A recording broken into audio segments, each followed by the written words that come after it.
Hello. Hello. Welcome. It's season 2 of Not the HR Lady. I'm Tara Furiani. And I'm Justin Boggs, and we are so glad to be back. Yes, it is day 3,246 of COVID. Doesn't it feel that way? I mean, it like really does, doesn't it? It really does. I can't believe that we are literally worse off now than we were when we actually started the show, when we should have been lounging cabana side with our friends at HR Transform. And instead, we got quarantined like the rest of you for what? The last Ever? Feels like a really long time. Yeah. And I can't believe the Capitol was just stormed by a bunch of crazy white people screaming, "Hang Mike Pence." Yes, Mike Pence. The whole scene is just wild. Everything is crazy, and we're here for it with you to talk about it, to change it, to really create a different world of work. And like, here's the cool thing, friends, old and new. This year has been incredible, and we are going to be giving stuff away from all of our awesome friends, colleagues, sponsors, partners, and really just wanting to give everybody an opportunity to enhance their professional life through some coaching opportunities, through some books, 10 hours free of executive assistant work through Exec Wranglers, which I can tell you is a godsend. We're going to talk a lot about fear in the workplace during this episode and employee engagement. And a lot of the folks who've kicked in some gifts to give our viewers are things that can absolutely help you on your journey to, different leadership and really trying to get the fuckery out of the workplace. Yes. But if you want in. Yes, if you want in, how do you receive these prizes? This is critical information, which we'll repeat a few times. So head over right now to our website, notthehrlady.com. And it's going to be on the bottom right hand. Yeah, see it? There it is. On the bottom right hand side of your screen. Go to that website. And at the bottom right hand side of our website, we are asking for your pronouns, your first and last name, and an email address. There is no obligation. We're not going to spam you. We're not going to sell it. I promise, but we will send you some really cool behind the scenes stuff, some awesome job related resources, opportunities for additional webinars for free, and a whole bunch of other stuff. So please go join, but better, the only way you can win is by subscribing to the site. So please do it. If you've already done it for the purposes of the fact that I'm using my phone to draw a winner, please go subscribe again. I promise it will not double enter you, and I can go back and delete it even if it does, but I am subscribed to my own site from a quality assurance standpoint like 25 times, and I still only get one email. So I promise, go and put it in, do it now, and we're going to give away some really cool prizes. But before we do that, I'm really excited to see I'm really excited. So we should just go into it. Okay. Well, wait. No, not and now. What? Not and now. What? Is there more? Yeah. What? There's a lot more. So we're going to bring you the funny. We're going to bring you the actionable. We're going to bring you the insightful. And right after the show, we're going to bring you some of your favorites, including Anna Morgan, your career BFF, Madison Butler, the blue-haired unicorn. What is she called? Yeah, blue-haired unicorn, I think is right. Yeah, she's awesome. Everybody's favorite noisemaker. We have Stephanie, the CEO of Exec Wranglers. We've got Billy Taylor here to talk to us through all about the racial inequality that's happened over history. He's an amazing history buff. Can't wait to have him join us. We also have Reese Byrne joining us. Her and Maddie started a new podcast called Bye Bye Binary, which is an absolutely hilarious and great look into the world of just what is gender anyway. So they're going to be joining us here right after the show. The show is about 35 minutes long. Stay. You're definitely going to watch it. It's really funny. Add your comments, add your quotes, see what you like, shout it out to us. We definitely want to hear your feedback. And then we want to jump into it. Okay. Can we start now? Yes, we can. So grab your drinks, make sure the kids are tucked in, and we will present to you now Season 2, Episode 1 of Not the HR Lady. Oh, I'm so excited. Ooh. Here we go.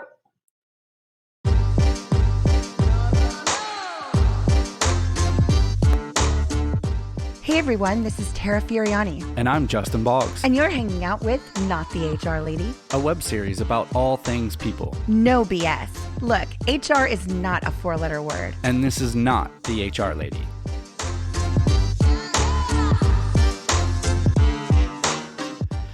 Yes. We're back. We are back. We're back. We're back. Yay! Season 2. Season 2. It's cheers. Cheers. Cheers. It's been a minute. Yeah. There's definitely been a lot going on, so we wanted to let just a little bit. just a just little bit going on. just a little bit, but we wanted to let things kind of cool off a little bit before coming back into season 2 because That's right. we're coming in hot. Coming in hot. I like it. Yeah. I really like it. You're right. You know, we took a little bit of a hiatus, longer than we expected, but intentionally longer than we expected. And because you said it best, the reason is there's a lot that's been going on, and a lot that, while we could talk about it, how much more can you say about just the clear fuckery that's happening? You know, we need people to get out there and vote. We spent our time advocating for that. And trying to turn Georgia blue, which we were successful in.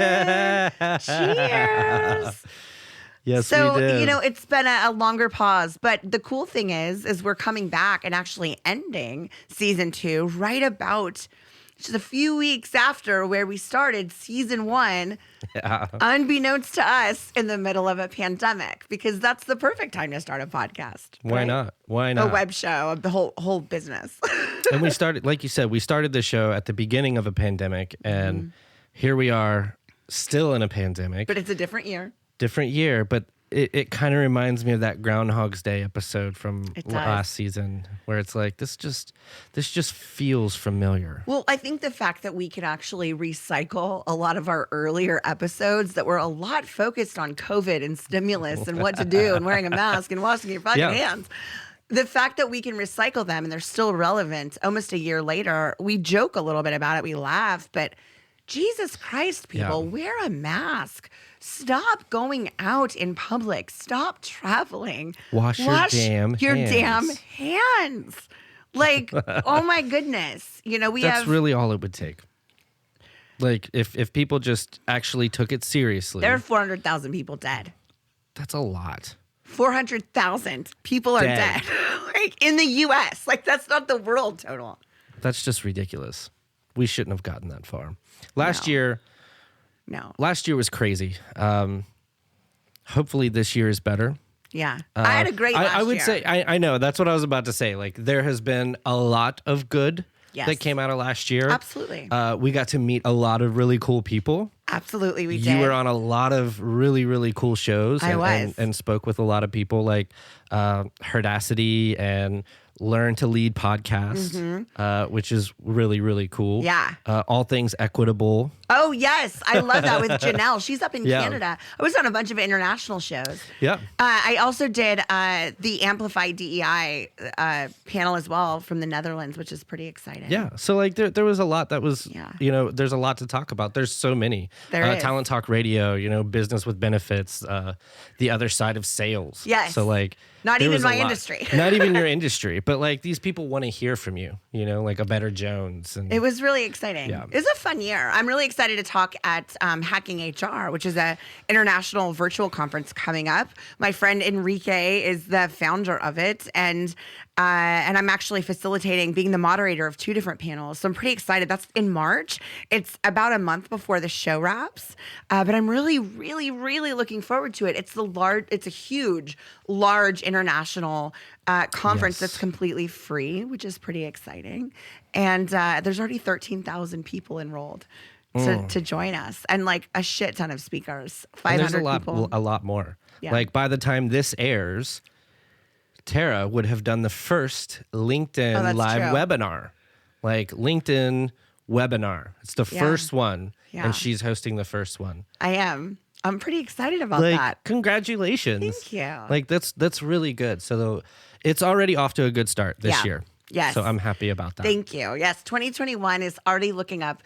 We started the show. We decided, you know what? Let's just do it. Let's jump into season 2. It's time. It's time to start talking about things. I love chatting with my business friends. I love changing the world of work.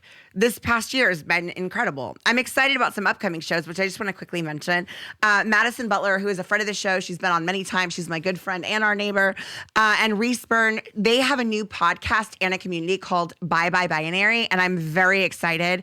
It's a queer community for queer people. I identify as a queer person, so I'm very excited to see what they have in store for us, and they've thrown some teasers, so I'm really excited about that. So go check that out. Definitely check it out. Like, I have to tell anybody, it's Madison. Hello. Yeah. But I'm really excited. Much success to you, my friends. And then breaking news just tonight, friend of the show and HR pivoter, Angelica Patlun. She is starting her own podcast. Congratulations, Angelica. I am super excited for her. Yes. I hope that we're gonna have her on the show. I haven't asked her yet, but I'm gonna cross my fingers and think that she'll do it. Do it, Angelica. Come on, Angelica. Angelica. Be on the show.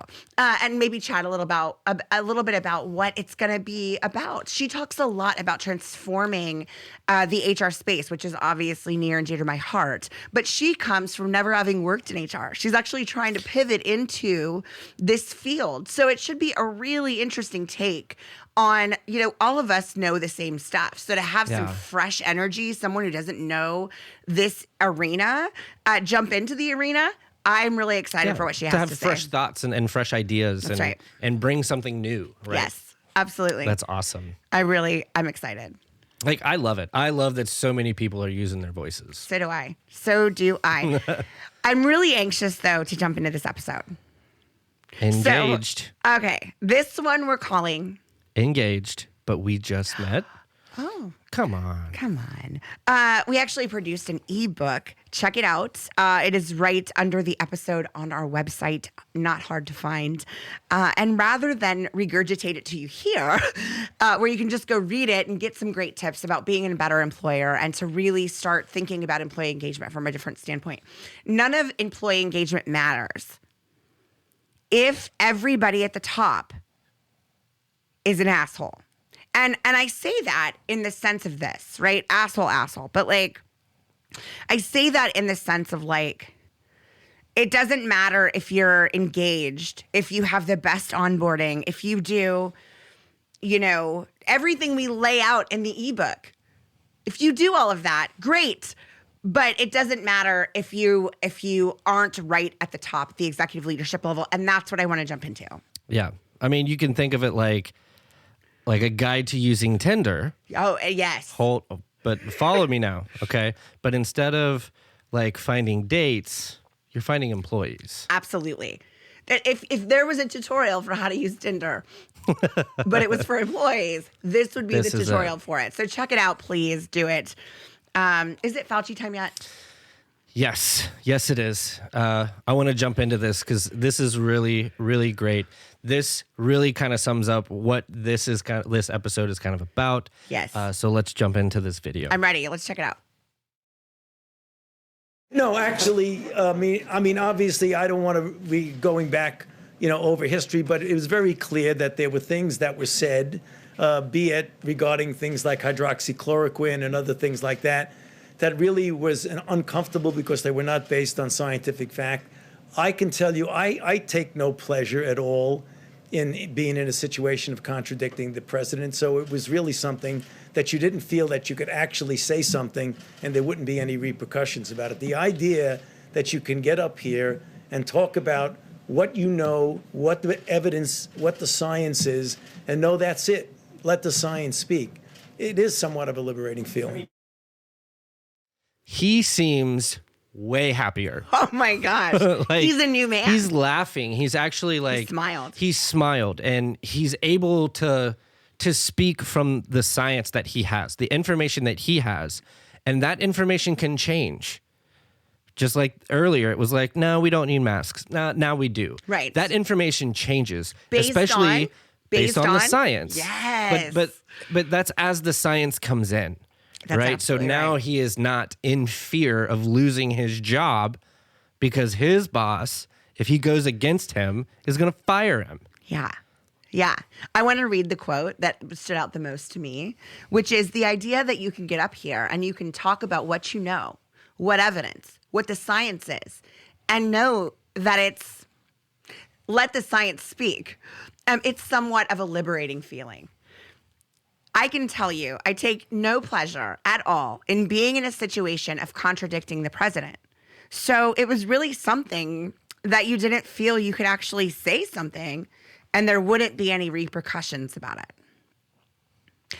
That's really interesting. That hits really hard. Because we've talked about this before. I talk about this all the time. Of what happens, like, if you can't, like, we know we get messages from tons and tons of people that tell us, like, we love what you're doing, but we can't vocally put you out there as, like, we're following you. We can't even like it. We can't like it because we will get fired. Our companies will actually fight against you for what you're doing. I got that email the other day. You really did. I get those. I get 5 of those a day. Right. I want to support you. I want to publicly put this comment. But if I do, I know my boss checks my social media and I will get fired. Right. And that's ridiculous. So to me, like, there's a really crazy balance act that has to be done. Because let's say Fauci did say, you know what, fuck him. I'm going to get up here and say all of the facts and go against everything he says. Well, and now Fauci gets fired. But Fauci gets fired for it. That's right. And you've seen Trump do that. So that when you're then we get Atlas. That was right. That was right. So who's just gonna fucking speak bullshit? Who's gonna toe the company line? Yeah. So if you're not gonna do it, we'll find somebody else who will. And companies might not say that. Trump might have not even said that to him. But there's that strong implication that we all know that if you go against this, you're replaceable. And the fact of the matter is that you are replaceable. It's not your company. You just work there. And that's Fauci. He doesn't have an elected position. No. He's an appointed position, which means he's hired like us. So he has fear of retaliation, fear of retribution, and he should. He's seen it. He's watched countless people in the White House lose their job for speaking out against the president, either publicly or privately. Like that should not happen at any level. But that happens in workplaces across the world. And that's what we're fighting against. Exactly. That's why I wanted to talk about this on this episode, because originally, and we did out our, here's what our schedule is, and here's our episode titles, and this is what we're going to talk about, kind of assuming we'd be past COVID a little bit more, kind of assuming there wouldn't be a lot of this malarkey, as Biden likes to say. Since he's our president now. Hello! Yeah! We didn't anticipate that. We thought we could go back. Let me back up. We didn't think we'd go back to normal. But we thought we could go back to affecting a lot of the things in the workplace, specifically around just broken processes, right? So that's a big thing I'm passionate about as well. But what gets me even more fired up is stuff like this. This is workplace bullying. This is, at the top, at the level. high, and we've been talking about this for a year. I've been talking about this for 20 years in my career. That at the highest level, you could have everything correct, the right onboarding, the right mix of in-person versus virtual. You could have the world's best office. You could think that you're engaging employees the very best, and you might be. You could have all the slides that lead directly to the kombucha and the nitro on tap. Nobody's working in those places anymore. Hey, buy our book, fuck your office snacks. That was a good plug. Thank you. A little subtle there. But it was not subtle. It was not at all. I held a banner, basically. So my question to you, though, was it better that Fauci kind of just let that happen and he kind of sat back and didn't take the limelight and let Atlas do that? That way, he could still have that in and see what's actually happening. And affect change behind the scenes. And affect change behind the scenes, but not necessarily on camera and in the microphone. And that's what we have found out that a lot of people do.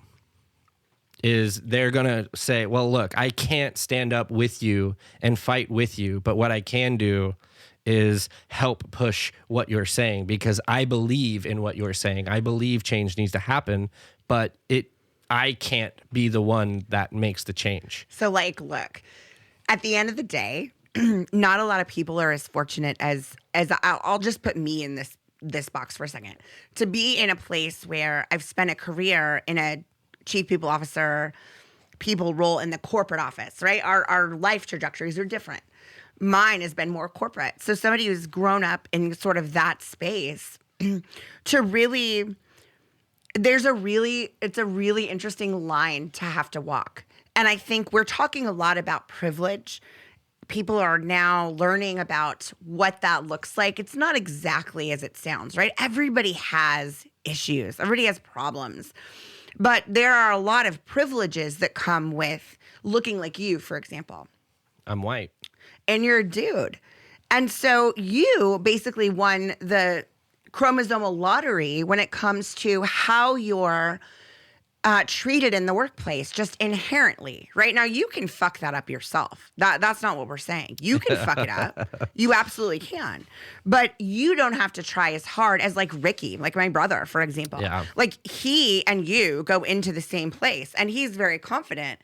And he's very intelligent and is very well spoken. And I, would absolutely go toe to toe with you in a job. But there's a lot of folks out there who would pick you. And I know I'm going down a rabbit hole.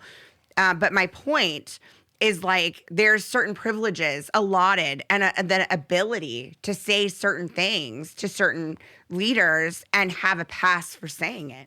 As where somebody like me says it, or like my brother as a black man, we don't get the same pass, right? So like someone in Trump's inner circle, let's say like the brother-in-law. I don't even want to say the name. Sorry, the son-in-law. I know who you're talking about. Everybody knows who I'm talking about. Like the son-in-law has a pass. He's the not other bad family. Jared? The other, yeah, like the other bad Jared. Yes. Oh, but we love our friend Jared. So we like, love our friend Jared. But not the two Jareds that are in the public. One's yeah. in prison. One will be in prison soon. So like it's like that, right? Yeah. I want to get to Dr. Birx as well.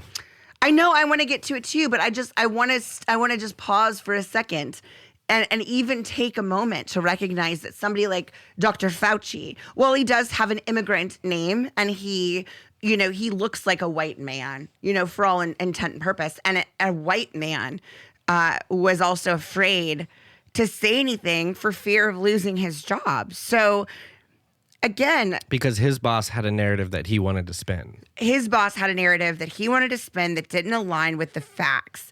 And imagine Dr. Fauci was the chief financial officer. Yeah. Instead of the health and human services. Maybe that'll help business people understand it. So the CEO is like, this is what we're going to do. And we're going to buy this $3 billion company, right? We're going to do an M&A. We're going to acquire this organization for $3 billion. And Fauci is the CFO going like, we don't have $3 billion and we can't get that capital dog like at all right now. So like Trump's like, we're going to do it anyway. And Fauci's because we like, have it. Because I've seen numbers that said we have it. I know that we have it. And so Fauci's like, we don't have it. Like, I'm the CFO. And he's like, not anymore. Now you're just the controller. And I'm not demoting controllers. I'm talking hierarchy. Now you're just the controller. Someone else is the CFO. And that someone else gets that I'm going to do this deal.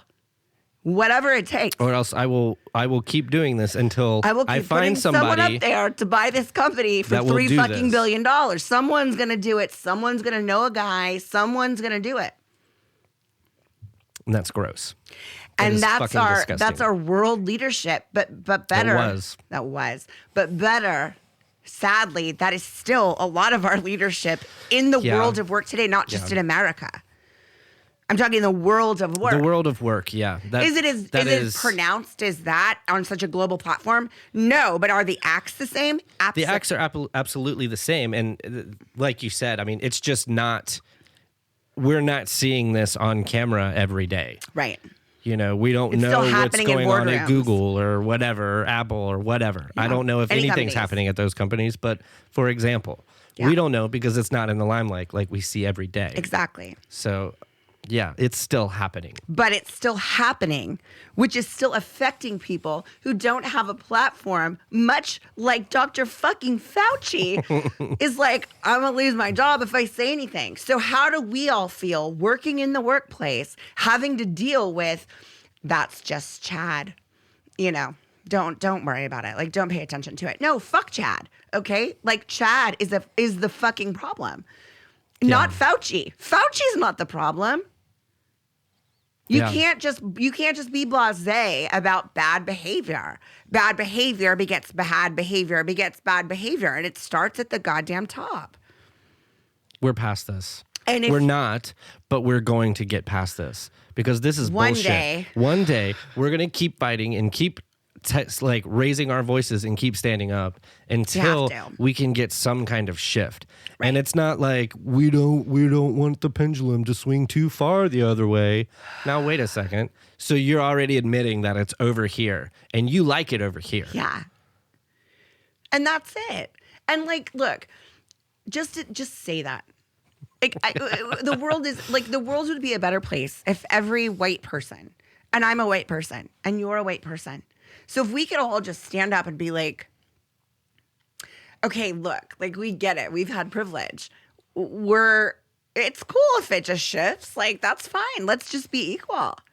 Why is this such a hard concept to grasp? I'm not asking this old white man to get up from the table. Seat and I'm asking you to scoot over and add another seat. We're not saying go fuck yourself. We're saying, hey, we want to play too. Add us to the party. We have things that could help. Yes, there are a lot of people that have so many great things to say that we've met on last season and that we're going to meet this season. I'm so excited. Lots of mental health stuff. I want to hear Burke's because Burke's came out today. And just for clarity, if you don't know our show schedule, we film on Sunday. So that's today. Our show will be live on Wednesday and we're having a live watch party. If you're watching this, you might be on it, or you might be like, oh, wow, is it going to be taped? Yes, it is. It's going to be on our website if you're watching or listening to this later. Yes. But I want to hear Burke's. All right, let's check it out. You said you were just one. You were coordinator of the task force. What do you mean you were just one? There was only one full-time person in the White House working on the coronavirus response. How is that possible? Well, that's what I was given. So what I did is I went to my people that I've known all through the last years in government, all 41, and said, can you come and help me? And so I was able to recruit from other agencies, individuals. Okay, so I have a lot of thoughts. But the most important thought that I have that I think is going to resonate the world over, particularly in the people space, but frankly, every space, accounting, software, like you name it. Here's the quote. There was no team full-time in the White House working on coronavirus. So just one more time. There was no team in-house working on coronavirus full-time. There were 7 to 8 full-time staff detailed from other agencies to help. Everyone just take a moment to soak that in. Think about that. Think about that for a second. Yeah. How many people have the coronavirus? In America? Yes. 25 million. That's way too many people. How many people have died again? 400,000. Yeah. Okay, so I think about it like this, right? So let's say we're acquiring a company. So we got to go big companies. So I'm like Universal Music, and we're acquiring Disney. Which is crazy. I know. But just go with me for a second. So Universal Music Group is acquiring Disney's studio arm. Okay? Yeah. And that's a huge acquisition. So like Universal uses all different systems. They have their own employees. They have whatever. And we don't want to keep any of them. By the way, we hate all their people and we want to put our own people in because they're Disney. They're way too happy. And I worked there so I can say that. Way too happy. Universal Music, we need more tattoos. We need people with like way more edgy stuff. Like we got to be cooler than the Disney folks, right? So we're not going to want to keep any of these folks. We're going to get rid of all of these people. We're going to need to hire people. We're going to have to assimilate systems. We're going to have to do all that. hey, HR, hey, people team, like, you guys are in charge of the transition. Go. How many of us have experienced, I mean, everybody, right? Like, hey, we really need somebody trained over at such and such place. You're really good at your job. Go over there and train them. Yeah, I think you'll be all right. Hey, you've worked here for how long? How long have you been here? 5 years. Cool. So you know, you kind of know yet. you know the ropes. So yeah, you'll be a manager or come over here and this is what you're gonna do. Yes. Like, be a manager. Like no. Again, there's no resources allocated to the thing that sort of needed the attention. So, like, again, an example would be, hey, let's implement this, ginormous $3 million HR software system, and let's not get anybody on our end full time to help. Instead, let's just, you know what, Nick over there, he really is good at computers. Let's just tap him. He probably doesn't have anything to do. Let's put him in charge of it. And he's like on top of like the rest of my Job, or so I'm doing everybody's job. Cool. No, thank you. How much more pay am I getting? None? Oh, none. Also, I really don't know how to do this job. Oh, wait. And then it's like this. And then, when we're all done and we've all figured it out, now we're all masters of our own whatever project you just gave us with the half people from whatever agency, from wherever. Now, instead, you're just going to go ahead and use Bill's idea. Yeah. Fuck all of it, because Bill came in with his man voice, and now it's the way.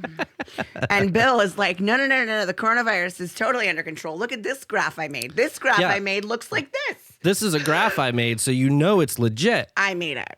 I made this graph.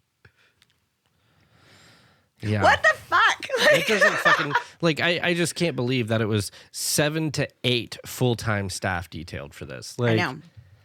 25 million just in America. 400,000, over 400,000 dead just in America. And you have 7 or 8 people for this? But 7 or 8 people who had other jobs who also got tasked to be on the coronavirus task force.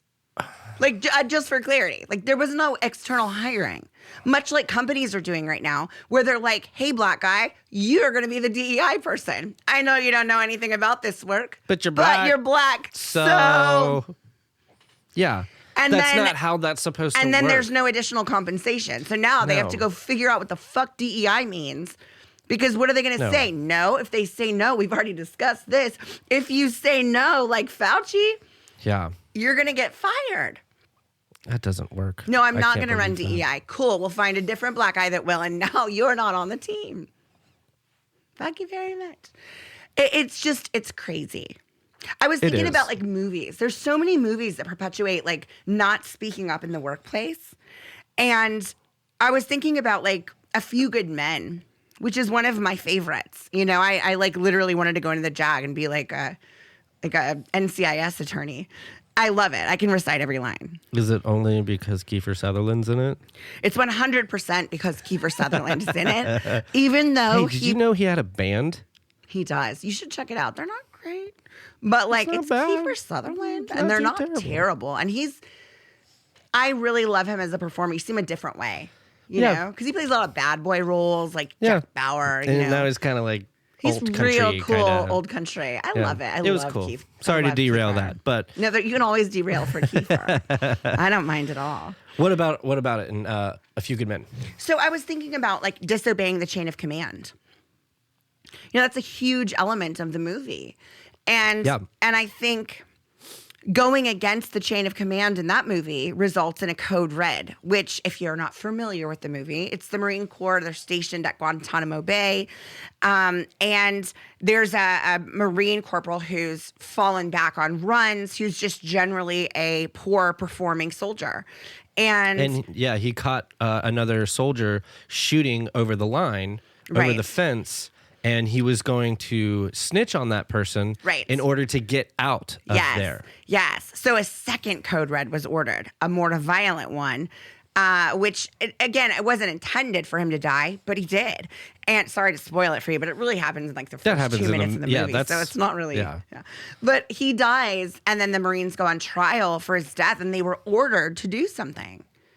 And I think that but really. They're expected to take the fall for it. Right. Is what this is all about, is what they're trying to find out. Is like, well, who ordered it? Yeah. And the Marines are kind of staying silent. They're not telling. Because nobody wants to say anything. Because nobody wants to be the snitch. Snitches get stitches. Because guess what? You will also get a code red. Mm-hmm. And you're also snitching on like the CEO, the highest person in your group. Yeah. Who everybody's going to be like, no, he didn't do that.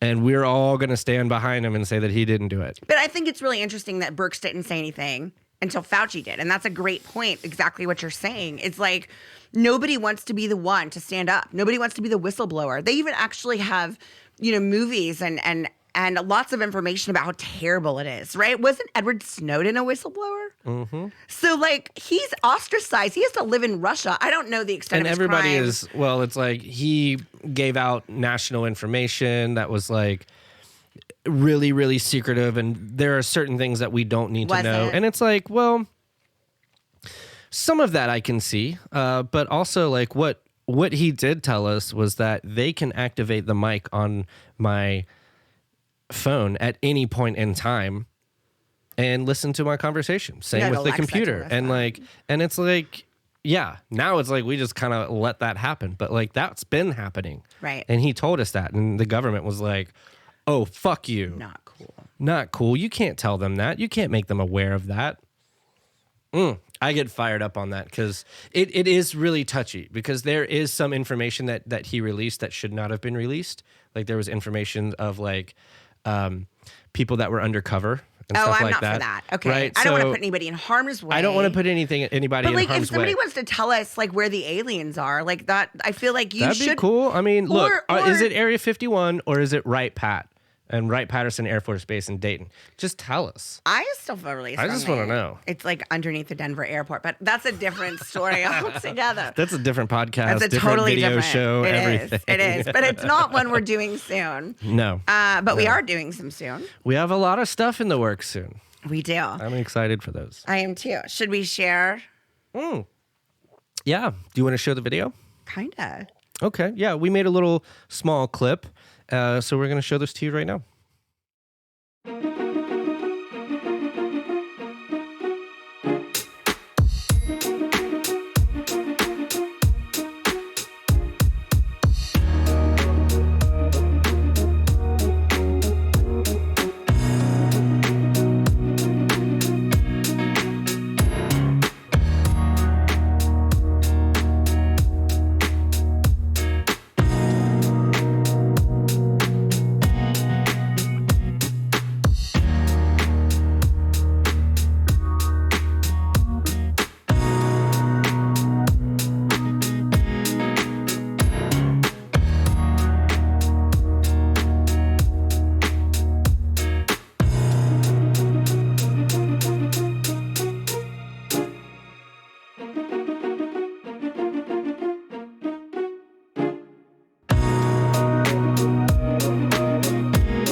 All right. That's a wrap. Episode 1, Season 2. Thank you, Exec Wranglers, for sponsoring our premiere episode. Stephanie, we absolutely love you, and we're so grateful to be partnered with you. Can't wait to do even more stuff with you in the future. If you're watching this live, stick around for the after party because it's happening here in just a few minutes. And if you're not watching this live, you should go check out the after party because I am confident, it hasn't even happened yet, but I am confident it is going to be a great time. Oh, I cannot wait. I can't either. It's going to be filled with all things people and, of course, no BS. Bullshit. I'm Tara Furiani. And I'm Justin Boggs. And this has been Not the HR Lady. See you next time. Bye. Thanks for tuning in to today's episode of Not the HR Lady. Engage with us on any social platform at Not the HR Lady and visit our website for more people stuff at notthehrlady.com. New episodes will be out every week. We'll see you next time. Bye.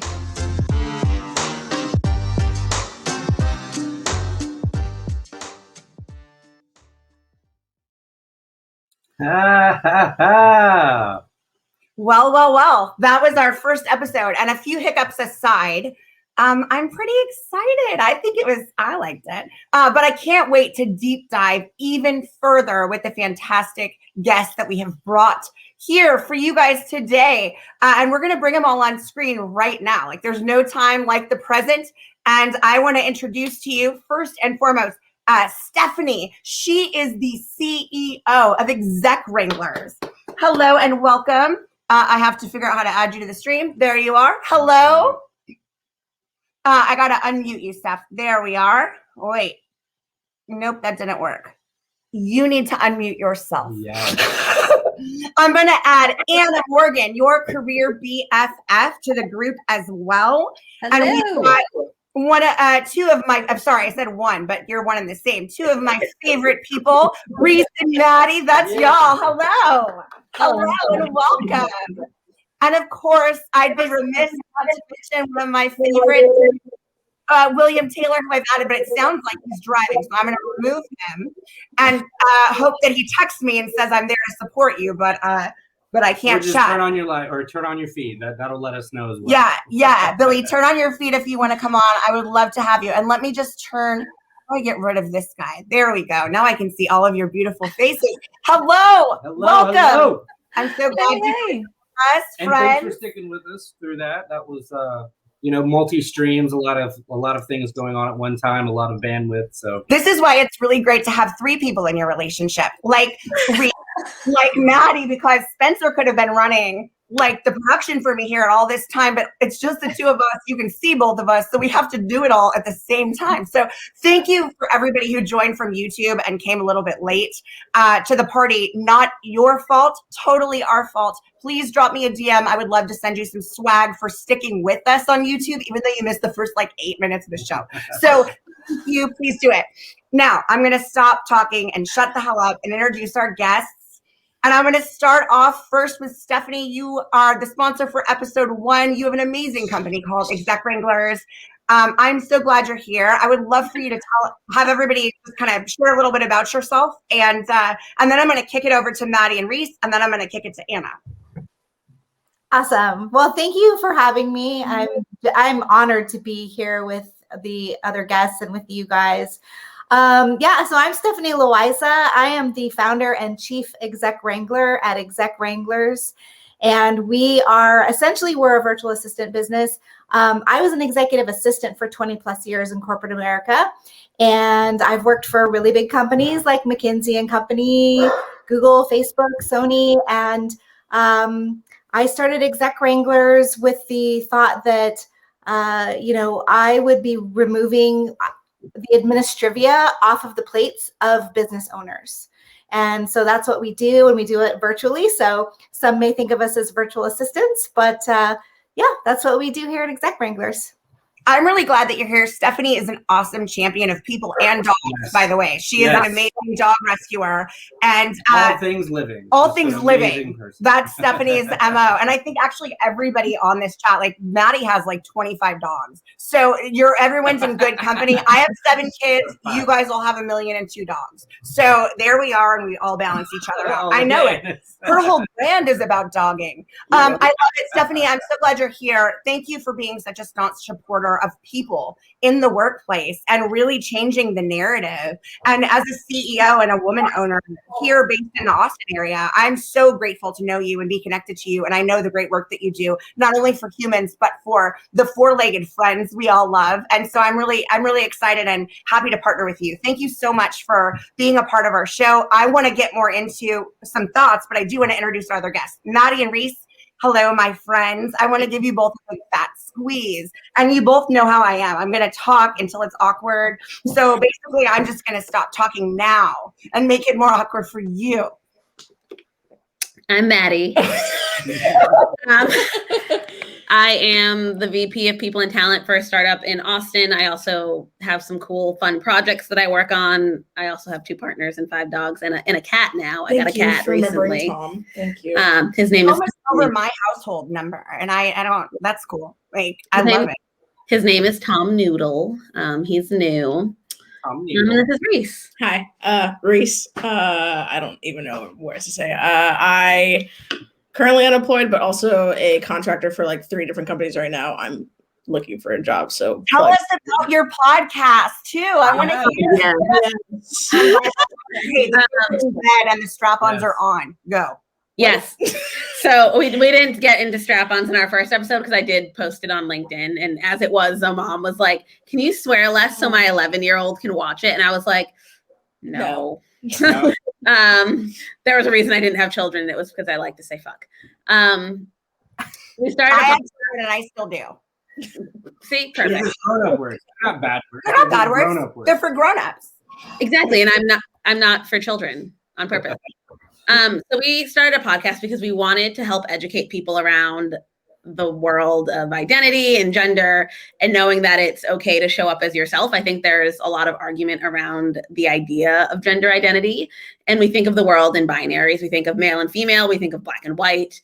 And what we're trying to do is essentially disrupt that thought pattern by letting people see different sides of it, see different people, and understand that like other people exist, and it has nothing to do with your shitty opinion. Hell yeah. And I'm here for it. And I honestly believe everyone is here for it. And I am so glad that you guys are joining us. This topic has nothing to do necessarily with binary, except it does, right? Doesn't it have everything to do with that? Because there's so much fear in the workplace, fear of saying anything. And when you fall into any category that isn't white male or just white, I mean, because honestly, women have a lot of privileges who are white as well, but I'll caveat it by saying we have less. Having, you know, any sort of thing that is considered different, right? Not a part of what traditional male patriarchy allows for is what the problem is. Like when we all are like, what's the problem? That's the problem, like right there. And so fear in the workplace from that standpoint, you know, like Reese, to kind of what you said, you're unemployed. So what does that look like? And I want to jump into it. I'm going to introduce Anna, but I get really excited. Like, what does that look like when you're talking about being an applicant? And I think Anna could have a lot of insight there when you're somebody who identifies as they or them, and what that looks like in the job application process, how people call and address you. Do they honor your pronouns? And I really want to get into that in a second if you're comfortable. But first, I want to talk with Anna really quick and introduce her because I think she'll have a lot of insight to the interviewing process related to all of this. This is Anna Morgan, my good friend, your career BFF. And I'm so happy you're here to join us. Tell us about it. Thank you. Oh my God. My mind is blown. I'm so glad to be here with all of you. And God, Bricks and Fucci's story, I lived it in corporate America. So I'm so glad to dive into this because like you brought up a lot of trauma, but hey, we're here to like alchemize it and process it. Right. I make your job search less rough and more fun, coaching job seekers and career changers to sniff out the opportunities and mark the spot and join the pack of top dogs, fully employed, build brands, be visible on LinkedIn, ace interviews. Not an HR expert, but I have interviewed and onboarded thousands of candidates, and I'll share as much experience and wisdom that I have around these topics. And it's just about human to human, and that's how I've operated throughout my career. And it's an area that is greatly missing that I experienced in corporate America. So. I love it. I'm so glad you're here. And I'm so excited to jump into the topics that we're going to talk about because they're so important. We spoke about, we heard what Birx and Fauci had to say, which was just a little too late, if I'm honest, a little less comfortable than I would have liked, but I'm glad they at least said something because there's a lot of people still not doing that, still towing that company line of somebody who's not even at the company anymore. Right. And that's an interesting place to be in. I know that a lot of you probably have a lot of feelings on this. I'd first like to kick it off to Maddie, as I know that you and I often have a lot of alignment when it comes to like workplace fuckery. And so I'd love to hear your thoughts about just about like, you know, when you're thinking about the workforce and we're thinking about fear and retaliation, you know, what that looks like and how people can do better from a leadership standpoint to support people when they do bring up things that are actually a problem. Yeah, so I think, you know, for me, it's the fact that we still live in a world where it's much scarier to call out racism than it is to be the racist. Yeah. And so you become very fearful, especially as a person of color and a Black woman where people don't believe you. And so as leaders, it's imperative that we believe our employees. And when we don't believe them, asking ourselves why we're so incredulous at like their story. And so I think part of it is like, if I have an incident and I go to my boss and I'm like, hey, I had this incident with Sue and she was really racist to me, the correct response is not, well, Sue's never like that with me. I think you're reading into it. The correct response is, oh my God, why do I have such different interactions with Sue? Instead of immediately defending Sue because your interactions were different without examining why they were so different. And so I almost feel like right now, when you bring it into the political spectrum, people are still very scared of him. Despite him no longer having the job, he is still very much a white man with a boatload of money and a boatload of power. And that will always translate into the corporate world. I have a CEO that I used to work for who, when I quit, spent 2 months trying to ruin my life. And let me tell you, I avoid her like my job depends on it. Because I know if she remembers I exist, she's going to go back into that like mode of trying to make my life miserable. And I haven't been there for over a year and I still feel the same. And so I actually think that it's really normal that people are still tiptoeing around it. And like the GOP is still tiptoeing around it because at the end of the day, like their livelihoods will still be at stake based on one person who's no longer employed. You know what I think is so crazy about that? And I want to push back just a little bit only to have a conversation more about it. Why do you think that is? So not your experience and your example, which I know and we have talked about, but like when it comes to the GOP and somebody who actually doesn't seem to hold a lot of power, much like a lot of like fired CEOs, you know, or people who've left the company, but then still, not that that was your situation, but people who've, you know, been discovered to be a menace, if you will, in the workplace and just terrible and are let go, that they still tend to hold that power. I was actually talking to somebody earlier today and they were talking about a relationship that they had like 23 years ago. I had to remind them that this person can't possibly, the only person letting them hold power over you is you. Yourself. Yep. And so I short of offering therapy to the whole world, how do we get people to recognize that, you know, when you're gone or when they're gone, that they no longer hold that power? And this is a deeper conversation, I realize, because that's some real intuitive stuff. If you have some old wounds or PTSD, right? If you're a person who has scars that allow for your mental state to be as such, where you're feeling worrisome, scared, whatever you want to call it, about someone who absolutely has no power over you anymore.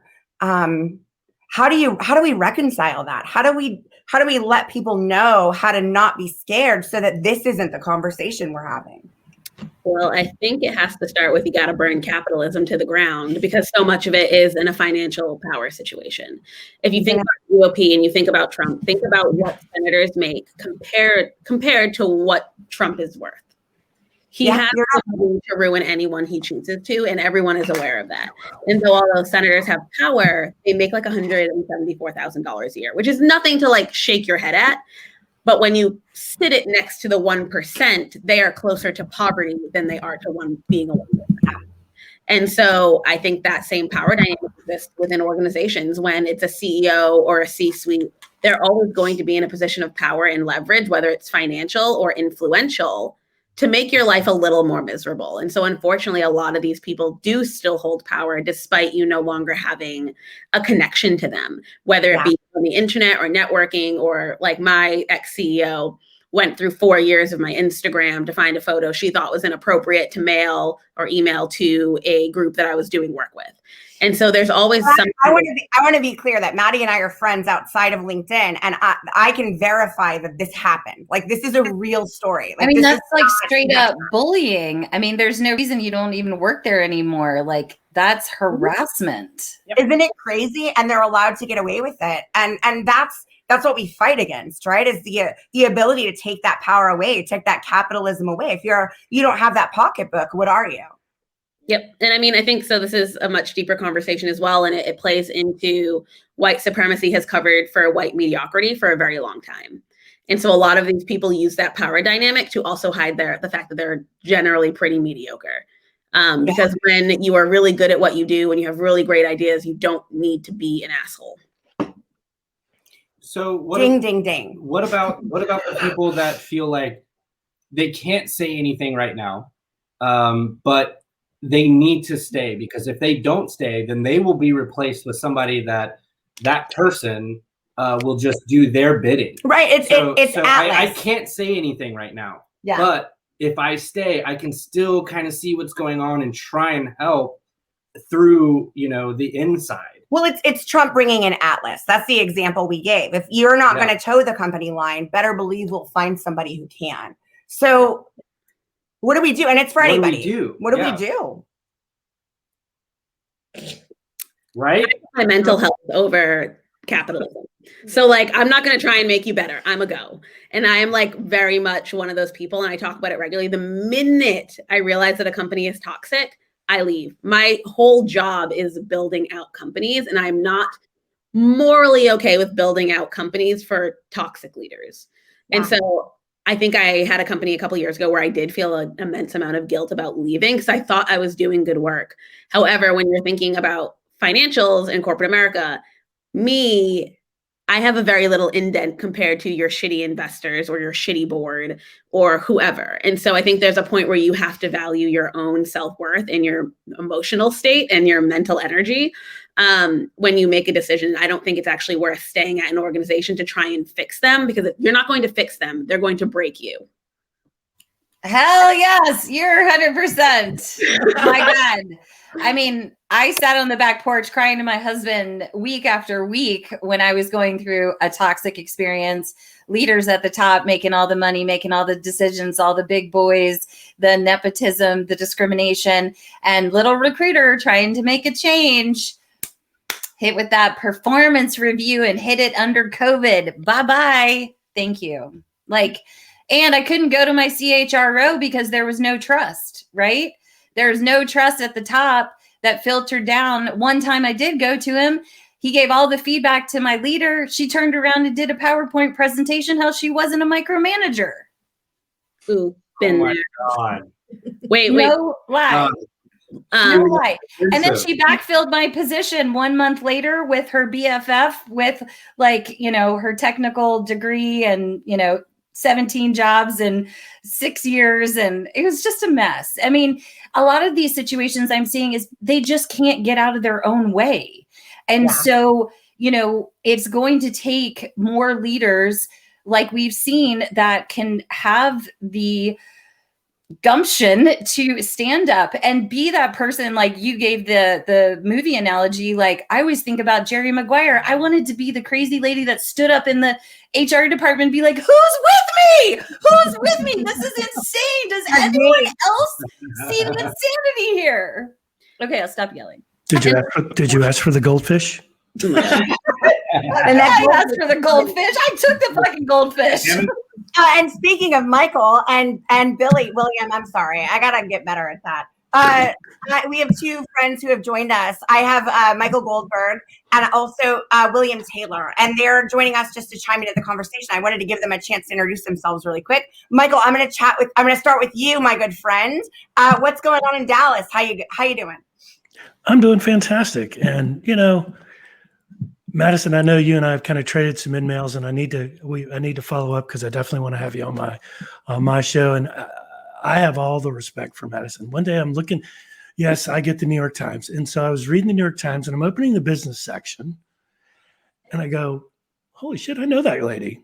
well, look, I double check it. It's Madison, but I'm like, oh my God. And so, and I pinged, remember I pinged you. And so that's me. We've never met. So it's very nice to meet you. I know you're used to this, but this is what it looks like when Michael fangirls at someone. He's doing that right now at you. That was probably the worst photo ever taken of me. I look like I have to poop. So big ups to New York Times. Really appreciate that from them. Well, they needed to capture a color picture with the blue hair. I mean, come on. Right. But they came to my house and they took 1,000 photos, a lot of which I was smiling. They honestly, yeah. And they were like, let's make her look angry and like she's constipated and throw that on the cover of Sunday. Let's follow Madison and find the good ones, because there are some beautiful pictures of her and they did a great job. And I don't know what the fuck was wrong with them. Like, you're all like, it wasn't about the picture, it was about the content of the article. And the content was so amazing. Yes. And, so I'm in the presence of Grace. I think I've met Billy. I think I've met you. Are you in Austin? No, I'm in Southern California. Oh. But tell us about you. We want to know who you are really quick. Well, you know me. I like to kibitz. So I know, but tell us who you are. We want to know who you are. Hi, I'm Michael Goldberg. I live in Dallas. I live in Dallas, Texas. I've been here 30 years, and I go out and help or startup organizations in the talent acquisition or the recruiting space. So those that are kind of prepared for hyper growth, they're sitting at about 20, 25 employees. They get a nice round of funding, whether it's B or C. I generally don't like the A's because those are frat boy parties and I don't want to have anything to do with that. So, and then I go help build out the infrastructure of their TA departments. And then, I find that person that's going to stay there long term and carry on the things that we put together, and then I move on. And of course, I do some recruiting on the side as well in manufacturing, finance, and healthcare. So that's a little quick story about me. I love it. I'm so glad you're here. And because I am absolutely terrible at giving things away, what I need to do is give some things away. Really quick right now, Billy, before I introduce you, and I'm going to do that. The first thing I'm going to give away is from Stephanie. And Stephanie, would you love to tell everybody just a real quick thing about what you're going to give to the very lucky, very first recipient? Because I think it's like the best one. And it's all you. So tell everybody what they're going to get. Yeah, absolutely. So the lucky winner will receive a bronze buckle package, which is 10 hours of wrangling, which is we will remove all of the administrivia from your life, whether it's business or personal. So think of everything that's not in your zone of excellence, your zone of genius, things that don't bring you joy, and we will take those things and do them for you. I love it. I love it. And the lucky winner is Monica Watt. And I don't know you, Monica, but I think you've been chatting. Oh, there you are. Yay. Oh, well, you won. Before I even said her name, she commented this. So I'm so glad that it's you that won. That's amazing. Yay. So yay, giving away a great first prize. This is going to be awesome, super helpful. I hope it helps you. I will get you guys in touch after this. Monica, if you don't mind to send me just a quick message right on Facebook, you can send it to myself personally or to Not the HR Lady. I would love it. I'm going to just jump in really quick. So excited. I'm going to pop it over really quick to Billy. Hello, my friend. God, I'm sorry. He doesn't care. William, hello, William Taylor. Welcome to our show. And would you please give everybody, I invited you here not because of your breadth of HR experience, although you do have a lot of experience from a leadership perspective. You are incredibly scholared in American history, including gender and equity and diversity and inclusion studies. And I love how much you bring to the table when it comes to like the history of the racism and the sexism and the misogyny in the US. And so that's why I wanted you to join us. So would you mind to tell everybody a little bit about you though, aside from your scholarly pursuits? I would love for everybody to connect with you and know how amazing of a person you are. I appreciate that. That's flattering.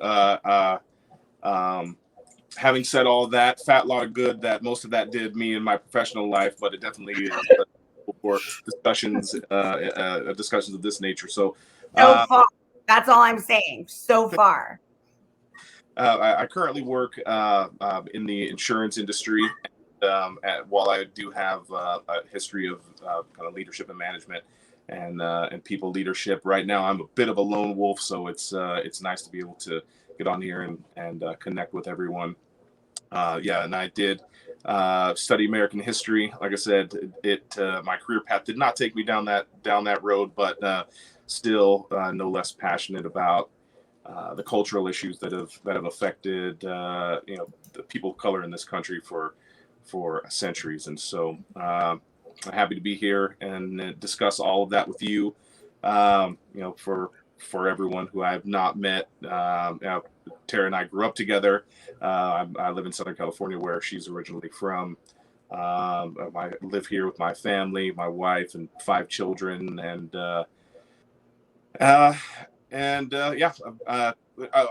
thought that I was having and I was trying to hold on to in regards to the leadership and everybody being afraid. Unfortunately, I think it's a systemic issue, and it comes generationally.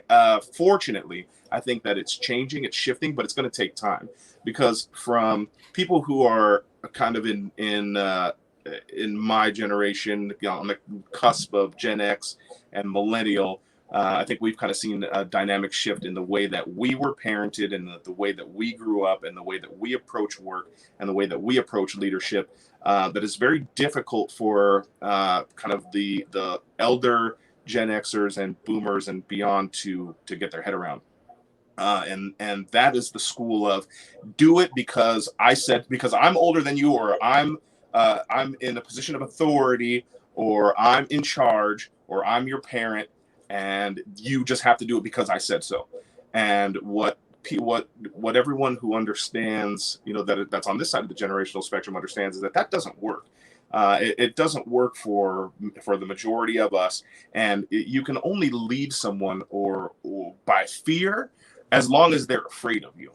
And when they realize that they don't have to be afraid of you, then you lose them you lose the ability to lead them. You lose the ability to guide them. So I feel like younger individuals are much more focused on the why, and companies and corporations are just beginning to catch up with that and beginning to shift their leadership skills or their leadership styles to be able to adapt to that. It's a painful process, and it's going to take time, and it's going to take understanding. But I think the organizations that do grasp that concept, they're seeing much more productivity, particularly out of their younger employees, because hey, just do it because I said so. It doesn't work like it used to. I was on a webinar earlier today for LinkedIn, and I literally talked exactly of that same kind of notion that, the leadership values and the books even of yesteryear are so outdated because they're so interested in protecting whatever the norms that have been established for however long. They only seek to harm and marginalize like the majority of us at this point, like people of color and women and the LGBTQ community. I want to jump really quick back over to Reese, if you don't mind, and talk a little, because you gave me a thumbs up, like you were all in, so I'm going to hold you to it. Yeah. I want to talk a little bit about, the premise of your podcast and talking and having open dialogue about, the world of, we still want to see you, Maddie. Right. The world of just like, job seeking in a place where you might not necessarily fit in the boxes that people are expecting. And then you have a they, them. There are certain organizations that would have no idea whatsoever what that even means. So I'd love to discuss what your experience has been, what it's like, and what you think people should do differently moving forward to demonstrate inclusivity in hiring. Yeah, for sure. So background, I changed my pronouns. We said it was 2 months ago this morning we were talking about it? Ish. Yeah. So about 2 months ago. So my pronouns used to be she, her, but they are now they, them. And so for me, whenever I'm looking at job applications, because I need money pretty much in a job, stability, a lot of companies just have male, female, other. And I'm like, well, I got to put other, because a lot of people don't believe in they, them. It's just like against their belief system. And so one time I was filling out an application that Maddie and I are mentors on, and they had they, them, and I got super elated. I was like, oh my God, this is like the first time since changing my pronouns that I can actually put this down and be like, oh, hell yeah. So I just did a LinkedIn post about it. And, I think it's super important for, if you want to have diversity and inclusion in your company, you got to include everybody. You just can't have, white, black, everything like that. You need to have pronouns too. And I think, when it comes to me looking for jobs, I'm definitely doing the research on companies to make sure that they also are inclusive. Like, besides them just putting up something for Pride Month for a background of a rainbow because rainbow capitalism happens, they're doing more than that. They are investing in different communities and doing outreach, like show the fucking receipt. I don't know if we can cuss, but sorry, Tara. Fucking God. We all do. It's all right. In my house, that. God, come on, girl. Come on, person. I'm sorry. Come on, person. It's fine. Sorry, but not sorry. But that was a good moment, and I want to actually call myself out if that's okay. I called you girl because that was my first introduction to you. Yeah, and I'm sorry, I didn't mean to. I meant to call you person or like hey friend. Like we mine with bruh in this house. Bruh? Well, come on, I do I dude you, Maddie, all the time. But I'm trying to rid myself of dude as well. So like, I want to call myself out. If I'm holding people accountable, I'm holding myself accountable right now. And I just said, hey, it's cool, girl. And that is not how you identify. So I am doing it. No, it's not. And I think that we need to see in leadership is it's okay to make a mistake, but recognize when you made a mistake and rectify that. And probably not as publicly as I just did, but I'm doing it intentionally like this because to let people know that it's okay to fuck up and that you don't hate me because I did. I know you don't. I'm going to call it out and I'm going to tell you. I would normally do it privately, but in the spirit of getting people to understand that it's okay to fuck up. Yeah. It's okay to even say a dead name sometimes if you're used to it. Maddie, give it to me. I would actually counter you and say I actually think it should be public. Because if leadership isn't willing to do it publicly, then how do you get your population to do it? I recently had a consulting client where I pretty much give everyone, if I do a workshop, my email, because I know there are not things that you want to like ask me in front of 300 of your closest coworkers. And I had a woman reach out to me and she was like, hey, I'm trans. I came out about 3 years ago and white leadership still won't use my pronouns. So if your CEOs and your CTOs won't use her pronouns, how do you expect everyone else to like fall in line and respect people?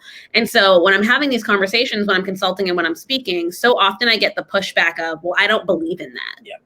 And that's always so interesting to me because I'm an atheist, but I'm never going to turn around and be like, well, you're not a Christian because I don't believe in God. Yeah. That's not how it works. And so I don't understand why people can't view identity in the same way. My identity is not someone else's opinion. Reese's identity is not someone else's opinion. Yeah, hers. When leadership refuses to get on board, you cannot expect better from your population. And so what you do is create this cycle of trauma for people, whether it's because they're queer or they're Black or what have you, that they then just continue and they will take that to the next company and the next company and the next company, because as a leader, you refuse to speak up. And I don't mean you, I mean you as the umbrella. And just on that too, like even Tara, you mentioned about a dead name and everything like that. Like my real name is Therese, but I don't go by that. I go by Reese. Like, yes, it's still on my ID and everything like that. But if you can actually call me Reese whenever I'm interviewing and see that, what's the difference with my pronouns? Like, even though they're they, them, like, I know, I think it's super important for companies and managers to realize that, like, you say y'all a lot, especially in Texas. Like, whenever I'm talking to anybody that was, like, on my team that I was managing, I was like, y'all. Never, I would say guys, and I was like, oh, so sorry, even though I had a couple guys on my team, but I was, like, trying to be more inclusive. So it's like, if you can say my name correctly and you have no problem with it, what's so different with my pronouns? Because my pronouns are not up for negotiation, either is my name. So what's the disconnect there, honestly? And then sometimes you get the argument about, I just don't get it because the English language, it's a plural. The English language makes no sense anyway. And I say that as someone who has a degree in the English language. Like, you're okay with 3 versions of there and 12 versions of bear, but you draw the line at they, them. Yeah. Okay, cool. I want to just see some of the other stuff. So what's interesting about StreamYard, and this is my, like, I don't know, 3rd time using it, but I haven't used it in months. Apparently the YouTube comments and the Facebook comments don't aggregate. So I can only show the Facebook comments, but the YouTube comments are over here. So like, I just want to, a lot of people are having some great conversations on YouTube. It's really heated. heated over on YouTube, and all we're seeing is the Facebook comments. And so I just want to add a couple of things. Stacey has mentioned even blood donor forms ask you to decide between male and female. Billy has said it's the worst kind of defense mechanism, which is a refusal to acknowledge anything different, and by so insulting it, that it makes them feel better. You don't have to get it. You have to respect it. That's from Billy. There's somebody else saying like, oh, this is really nice. Tara could have easily just kept going. The fact that she stopped and made the change and that everyone had a conversation about it. Maddie, I'm gonna go back to you and say thank you for challenging my response and saying that I would have probably said something to her privately later. You're right. I should have done it the way I did it, because that sparked a conversation for us to have, and I will do that moving forward. I've actually never been in a situation, and I'm grateful that I've had to privately apologize. So I guess I wouldn't know how I've needed to handle it, but my first reaction would be, I don't want to upset you, Reese. And so my natural inclination, and I think this is good to talk about, I think a lot of people's natural inclination is that I don't want to upset Reese. So I'm going to apologize to her later. Now, I know I'm not upsetting you, but like, I don't want to, and I don't want to make the insinuation that because we're friends that I'm not. And to have Maddie say, I want to challenge you to say it loud and say it in front of everybody. I say everything in front of everybody. So like, why would that be not another thing? My initial thought was that it would be, I didn't want to upset you. And so to call it out makes the bigger deal out of it. And I didn't know if that was appropriate, but I thought in the spirit of this conversation and our show and stuff I do, yes, it is. But in a normal setting, would you still encourage me to publicly say and apologize to you for using the incorrect pronouns? Let's say we were in a meeting with a group of peers. I would want to know from you what your preference would be. Should I talk to you privately after, or should I stop and take a moment and say, you know what, I called you she and I didn't mean to. I meant they. What would be your preference? For me, I'd rather have it called out in the meeting so that people can see a manager be like, oh, the manager actually made a mistake. They are actually human and they're learning every single day. And I think, it doesn't need to be a big ordeal, but be like, hey, Reese, so sorry, did not mean to. I misidentify you. I'm working on this day by day. I know in our household, when I said that we were changing, it's still taking time for us to understand it and not understand it, but just like get used to, I'm not she, her anymore. I'm they, them. And so, I think it's super important. Like if I was in a meeting, like if you were to say my apologies, Reese, did not mean to do that. It's great. It's put underneath the rug because I know you're still learning and everything like that. So I would rather have it spoken in front of a group more than anything, because that's the way that everybody else learns. Because we're all humans. We're going to make a mistake. I make a mistake every single day, most likely. And so, I think that's how you just learn from it, is like calling it out and be like, okay, yep, I made that mistake. Let's move on. Let me get better somehow, some way. Reese, I love it. Thank you. Oh, Anne, I'm sorry. I'm really curious, Reese, like how this evolves in your recruiting experience, talking to recruiters. Cause I will tell you, like, I literally have had my head buried in the sand and my heart started racing. And I was like, I am not like up to snuff on all of this right now, because I was never trained by corporate. I was never trained on agency recruiting, but I personally, as a good human, have always tried to be the most respectful I can, be to the person. But what are you experiencing as you're going through these initial phone screens when you're like, someone says, Reese, nice to talk to you. Like, tell me a little bit about yourself. Like, how do you handle that? Or does it get awkward? No, I don't think it's ever really been awkward. I know. So I interviewed with the Trevor Project, and the Trevor Project is an LGBTQIA plus suicide prevention. So they asked me initially, what are your pronouns? And I said, they're like, great. So, I think it's super important when you're interviewing, just, if you have a form that you have people fill out, add it, because you know what? Absolutely. Comfortable. For me, I was like, oh, I can put down them. That makes me feel great. It makes me realize that the company is actually not interested, but just like knows how to identify people and is working with it. Right. So, and like prior experience for my old company, I used to work for Lesbian Tea Tech. And like, whenever you look at our forms, it literally has all the pronouns, trans, non-binary, everything on there. And so like from seeing an application like that and moving forward, I look for that. I think it's definitely a learning experience, but it makes me feel better. Like even in my emails, I'm pretty sure I have cheers, Reese, burn, they, them. And it's just the way that I've always done it. Absolutely. So, for me, if they are referring to me to somebody else in the hiring manager, I would say, hey, by the way, my pronouns are they, them, just want to pass that along. It's usually, I've never had like an awkward conversation about it. People are usually like, okay, great, they, them, got it, moving on to the next thing type of thing. Okay. And that's how I would handle it too. But it's just fascinating that in my 15 plus years of recruiting experience, not once has this conversation ever happened. And I see the titles more and more on LinkedIn and want to be a champion of this. And I want to make sure that I understand it and treat people respectfully and communicate in a manner that supports you. And anyway, it's just, it's fascinating. So thank you for sharing that. I have a question. Yes. So if I don't put, what did you say? No. Okay. Be nice to Michael. Be nice to Michael. I just kidding. Go ahead, Frank. I'm emotional. No. He's very sensitive. Stop it. Don't give out all my secrets. It's okay. I'm sensitive all the time. It's fine. Right. So is it inconsiderate of me if I don't have he, him, pronoun, if I don't have that in my LinkedIn, if I don't have that on my signature line, is that considered bad, insensitive, or bad? Yeah. So I think, as you know, I'm cis, obviously, or well, not obviously, but I present as a woman. If you met me, you would assume that my pronouns are she, her, hers. But the reason I have mine on my profile is not because I'm worried about people misgendering me, but I want people to know that their identity is safe with me. And I'm never going to question it. And I'm always going to respect who they are. And then on the flip side, I would prefer people ask me about my pronouns than ask Reese. Yep. I don't want Reese to continuously have to go through the emotional labor of explaining why their pronouns are they, them. I would rather someone ask me, why are your pronouns she, her, hers? And I can have the conversation with them. We continuously ask for the emotional labor of those who are oppressed, rather than like going and Googling things when Google's free.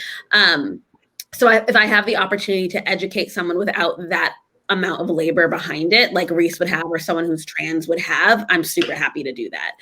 Especially if that person's going to be an asshole. I'd rather them be an asshole to me than an asshole to Reese. Hey, Matt, do you want to take Zachary's question, which is, can anyone tell me how to add pronouns to my LinkedIn? I've been trying to figure it out.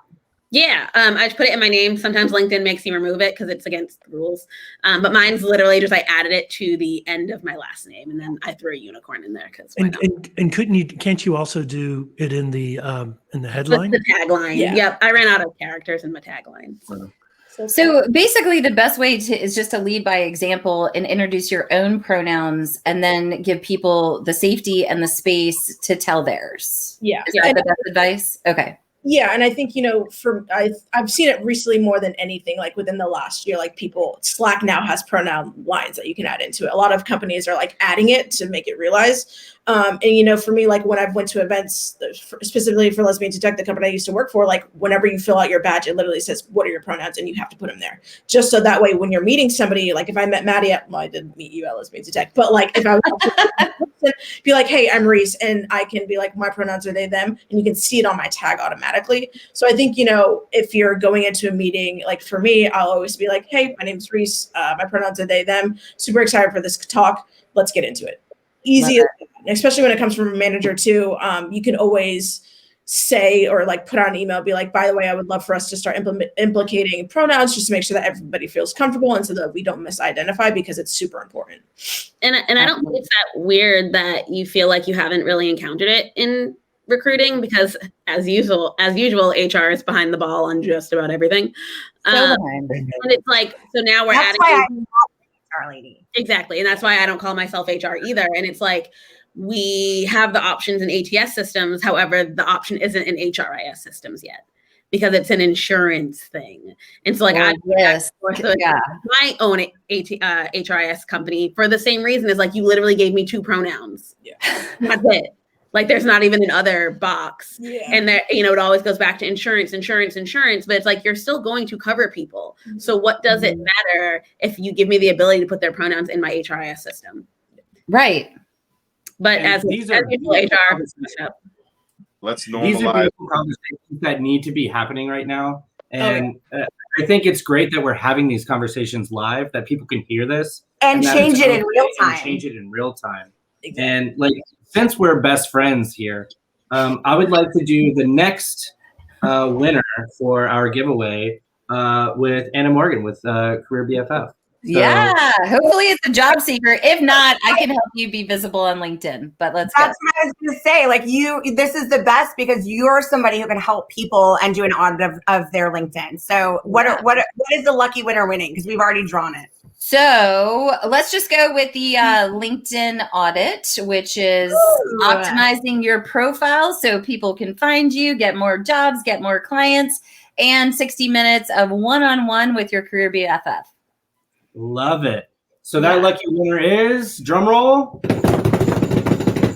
Billy Donnelly. Billy. Billy. Woo! We love Billy. Don't change it yourself. Anna's totally going to change it for you. She's got to. I'm kidding. She's going to tell you to change it. I got something to give away too when you want to talk about it. I love it. Okay, I'll get there. I promise. I love this, and I'm having such a good time chatting. I think you guys, again, you can't see what's going on YouTube, but YouTube is crazy active, and I just want to say a couple of things that are in there. I wish someone would do a pronunciation guide for pronouns. There you go. Let's do a training because clearly the world needs it. Seriously. I call myself HR because I want to identify as an HR person who doesn't behave like that. HR doesn't have to treat people poorly, which I think is great. There's so much cool opportunity, I think, for us to kind of change the world of work. And there's a lot of really good comments over there. I'd like to jump back in to what's wrong with like fear in the workplace. I was really determined and perturbed by Dr. Fauci's video. And I want to take a moment because I think that so many of us have realized bad leaders in a work environment. And how terrible is it when you're sort of stuck? So you're the expert. You're somebody who's really taking a job, like Maddie mentioned. You took a job, you get hired for a reason, and then you get there and it's all bullshit, right? And the bullshit, I think, is so untalked about even still. So like, but all the things aside, the one thing that I really want to change, because all change has to start with something, and that something is changing the top. If the top doesn't change, nothing changes. So I want to talk more about fear in the workplace. And I want to talk a little bit in more depth about how we overcome and how we get strong together. I did a webinar earlier today and it was like, how do you affect change? Well, not everybody is as fortunate to have a platform like I do where I don't give any fucks. Like I'm going to say whatever I want. I'm not beholden to anybody anymore. And that's intentional. So I have an interesting place to sort of start to affect change in a way a lot of people who are employed in corporate America can't, or corporate the world over. And I've been in that place too. That's why I left, right? Because I didn't want to be complicit anymore. To Maddie's point, I didn't want to be complicit at all anymore. And I've had my fair share of that. What I'd love to talk about is what can we do aside from quitting your job and starting something else to change the world? How do you in small ways?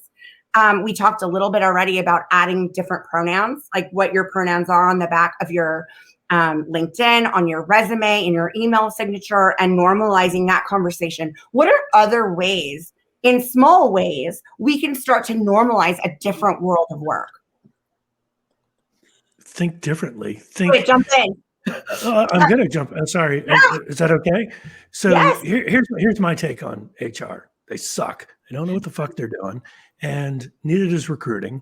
But it doesn't start with them. To both Madison and Reese's point, it starts at the top. It starts with this leadership. And that's where I actually have fear the most, because it's just a bunch of old white guys that look like me, maybe not as cute, but look like me, that that are still going to, do what they need to do. And I don't know. I see, people are hiring DEI managers, DEI directors, chief diversity officers. Some I think are genuine, and call me what is the word? Critical, or skeptical. But I think they're doing it just like the Queen. It's just to have a figurehead to say, look, we got a chief diversity officer. Look, we got so freaking what? That's great. What are you doing, to Reese's point, to get into the community? And that's one of the things I was able to do at American Heart Association, because it was believed on at the top, from the CEO and actually from the board of directors down, that health equity was a huge, huge issue, meaning people in food deserts didn't have access to equal health care. And so we came up with meet people where they are. And so as a part of our recruiting strategy to recruit diverse folks across the country, is we would partner with our health equity group because they believed in it and they were there and they were showing up. But I think it's going to take a long time, because you still got idiots following the idiot that just left the office. Right? There's still so many freaking racist and anti-Semitic people, and racism is 10 times worse than anti-Semitism, and it hurts me to see the world that way. I mean, is anything worse though? Like I'll challenge that and say, like, no, like racism is terrible, and anti-Semitism is terrible, and and misogyny is terrible, and sexism is terrible. Like, we don't have to stack up the terribleness. They're all terrible. Yeah, they are, and it all don't belong in the workplace. That's forgotten. Well, but and I think you can say, well, it all goes back to their upbringing, and yeah, well, that's a part of it.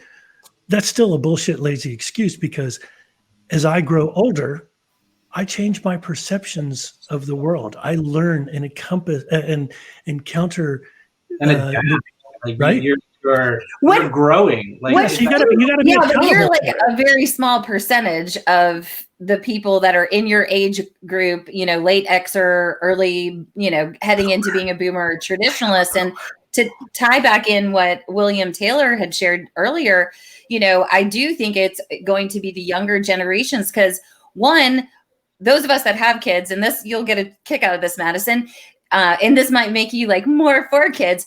My daughter, I was telling her, she's 12. I was telling her I had dinner with a new person, and he started going on about all lives matter, blah, blah, blah. And I literally took my straw and threw it at him. And I was like, shut the fuck up. Okay.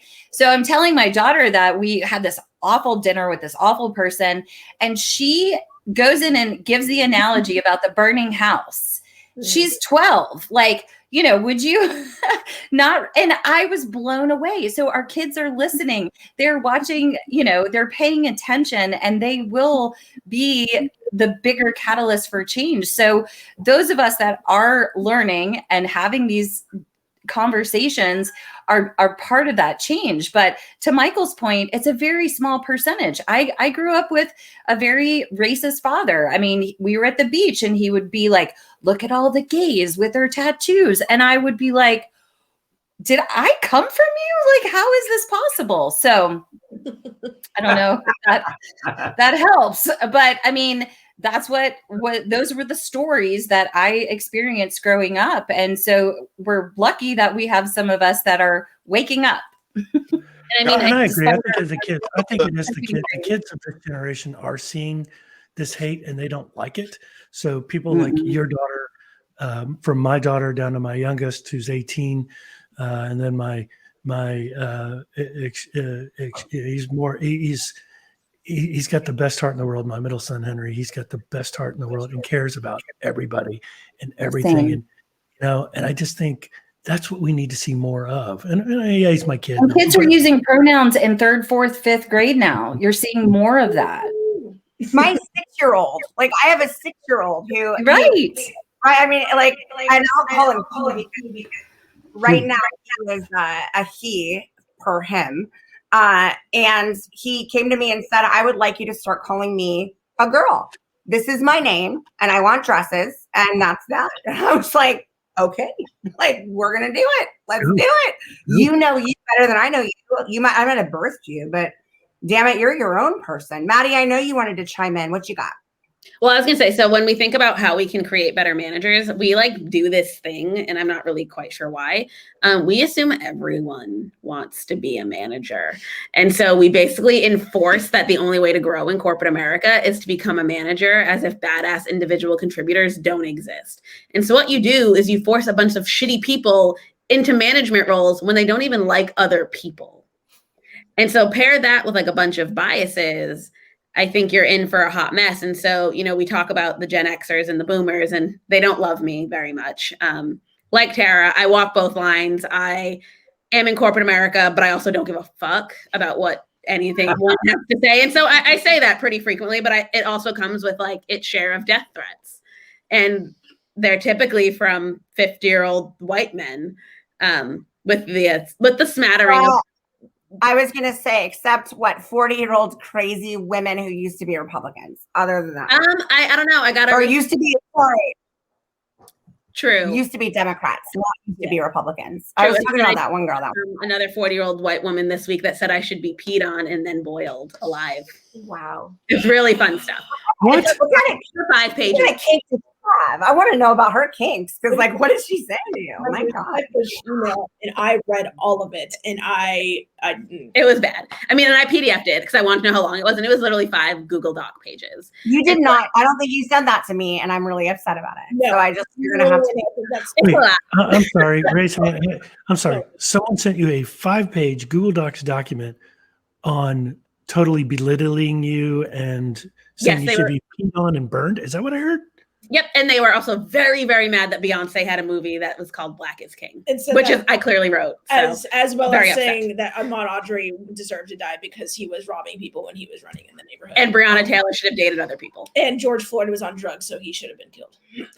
And so, like, that's the thing is, like, as a Black woman who's very unapologetic about my Blackness, it comes with a whole slew of issues that usually start off with that boomer ex-white male. And I think part of it is, again, it goes back to that they're really scared of losing the ability to be mediocre in the workplace. Because up until this point, they could be mediocre and they would still get picked over me because they're white. Yeah, every day. Really, my generation is shifting that. I have blue hair, a ton of tattoos. I'm under 30 and I hold a VP title. And like, I know that I'm a fucking fourth. And so I think white men very much fear that because it's not just me. It's a lot of people in my generation. And a lot of us are showing up and not a lot of us give a fuck. Yeah. But I also know that I can show up exactly how I am and be really good at what I do. And so I think as long as that fear exists, they're going to lead with fear because that's the only power that they're still retaining. But I think it's important that like it really is important that we keep doing what we do because the younger generation will see that we're not fucking scared of it, but there are people that are.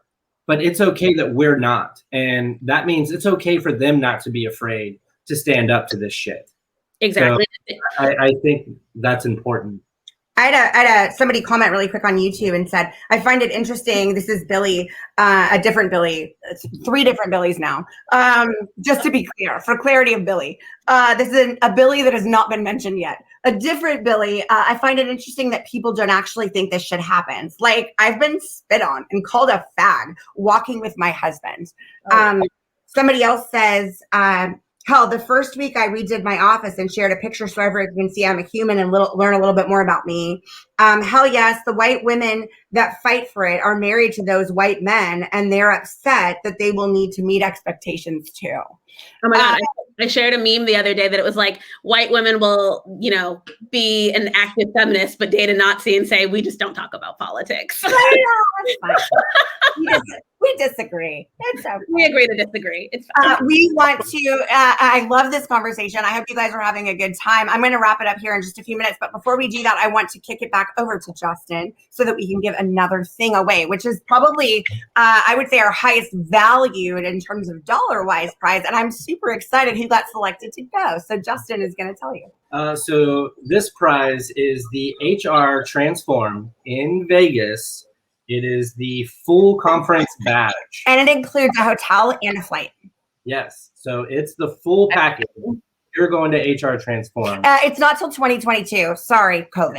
But it's a real life conference and it's happening in March of 2022, but you are there. And it's in Vegas. And it's in Las Vegas and you get all the shit, which is really cool. Our friends at HR Transform gave this to us and they're doing all the stuff for it. So the hotel and everything like that, that's gratis of our friends at HR Transform. So the lucky winner is Timothy Gould. I hope I'm saying hey! Congrats. So he's on YouTube. So you're not going to see his reaction, but I will totally share it because he's going to be excited, I think. I think so. There's a lot of fucking yes, Madison, and a lot of there's a lot of enthusiasm over on LinkedIn. Right, hell yes. Fuck yes, Madison. Fucking right. Like all the things. You guys, this is, I've really enjoyed this conversation. I want to be respectful of everybody's time. I know it's late. We're on a lot of different coasts here. I do want to take a moment and just give some amazing gratitude to each and every one of you, because everybody here who's been on this with us has taken away, I hope, a few things to make you a better human tomorrow at work. And that's what we're solving for. You're not going to be. Timothy's like, what? Oh my gosh, he's so excited. That's you. Yes, that's you. Yay. He's just got a lot of what's happening. He's going to be excited. I'll post about it tomorrow. I'm really excited for him too. I can't wait. Wait, Madison is my favorite for all the F-bombs. She helps inspire in all the right ways. Yes, Maddie, fuck. You guys, this has been a really good time. I hope you've enjoyed the show. I hope you've enjoyed the after chat. I have loved, as always, talking with a lot of my friends on some really awesome topics, inspiring change in the world of work. You know, it's great to talk about it. It's great to decide that now is the time, that today is the day, that you're going to start an anti-racism, an anti-sexism, an anti-misogyny, and a pro-person approach to the world of work. You don't know everything. Check your goddamn egos at the door. Listen, you have 2 ears and 1 mouth for a reason. Yep. Use it that way appropriately and hear what other people are saying so that you can do your part to affect a positive future in the world of work. If you don't have kids, just for the future, just for the future, because fuckery has got to stop in the world of work, and we are here for it, and we hope you guys are going to be here with us all season long for it too. We're planning to do an after show. Every episode will launch on Wednesday. I doubt that we'll always get the pleasure of Madison and Reese's company, but they're always welcome back, as is our friend Anna. Anytime. We're so grateful. I'm going to hook Billy up with you. Stephanie, thank you so much for sponsoring our first episode and the after show. I absolutely know that you're going to have, I think, a really solid impact in the person who won. Monica, who won the services of you, because I am wildly jealous that I can't win these services. I run around like a chicken with my head cut off all the time. And if I had more time to delegate some of the tasks that could free me up to do what I'm good at, I know that I would love it. So thank you so much for being there for us for that. Michael, yes. I know that you want to give something away because you I think whispered that at me and also texted that to me. Michael is amazing and he does Hiring Transformed. I would love for him to share, and we're going to give one more lucky winner, one more thing right before we go. And Michael, I'm going to kick it over to you for that. Sure. So what I've been thinking about this since, when we were texting before we went live. And the one thing that's super passionate to me is about the way candidates get treated through the candidate experience. And I've noticed a lot of fuckery, as you put it, going on with agency recruiters and corporate recruiters where they're not responding back, treating people totally with disrespect. So what I'd like to do, if you are in a talent acquisition position or work in an HR department and you want to do, I'm happy to offer a 5-hour candidate experience audit and a survey to candidates who you've hired over the last 3 months. I love it. That's awesome. How do I select a winner based on that? Because I don't know. Do you want to do that after the show? Because we can do that after the show. Yeah, we can. Okay, I will pull all my. Hey, if you guys are interested in winning what Michael has to offer, because it's a little specific, isn't it? Yes. Okay. You need to be an HR or recruiting practitioner. If it makes sense and you're a person that would benefit from those services, I'm not going to give it now, but I promise I will give it to you shortly after the show once I see who's on here and who makes sense. If you want to be a potential winner of this and it makes sense for you, shoot me a note. I'll pick from that. Does that sound fair? That sounds great. And just, if you need more information, just reach out to me. I'm on LinkedIn. That's the best way to get in touch with me. You can go to my website, hiringtransform.com, but I prefer to interact with you live. I'm not. And I will send a recap email to everybody here who joined us live. One thing I'm going to offer just for everybody who is on this show is something super special. So I'm going to send it to you guys via email. So if you were here and you were in it and you registered and you RSVP'd, you will get an email from me. You will also get information from Michael, from Anna, from Reese, from Madison, from Billy, from Stephanie, and from all of us. And please make sure that you check out both Anna and Michael's live shows, as well as subscribe to Bye Bye Binary, which is a brand new podcast. Yes. They just launched it on Monday. Yes. I would really love for you guys to check it out. We mentioned it during the show. It'll be included with a link to subscribe to it right in the email you guys get. That'll come out to you tomorrow. And thank you so very much for being here with us. We've enjoyed it. Please join us next week. Same time, same place. Hopefully a little better tech. Maybe I could convince Spencer to help. You did great, Tara. Good job. Good job, This was awesome. Thank you for having us. Yes, thank you so much. Thank you guys all for being here. Thank you for supporting the show. Let's all change the fucking world at work. Are you guys here for it? Let's make the changes. Yeah, man, I'm here for it. I can do this. Oh my God. What was that? Oh dear Lord. You're like the best mom ever. I can't. Listen, it's almost 10 o'clock. I'm getting a little loopy.